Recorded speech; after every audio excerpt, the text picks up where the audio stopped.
This video tutorial shows you how to prepare a bridge framework created with Colado CAD Cobalt-chromium 4 for the ceramic veneering process, for example, with the IPS Style metal ceramic material.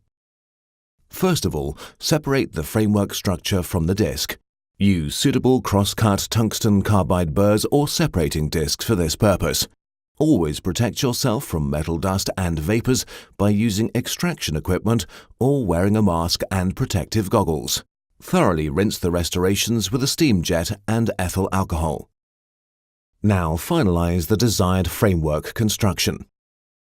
Use tungsten carbide burrs or ceramic bonded grinding instruments for this purpose. Make sure to remove any sharp edges. Work in one direction only in order to prevent any overlapping. Blast the veneering surface with 110 micron aluminium oxide at 2 to 4 bar. Clean the object again under running water and with the steam jet.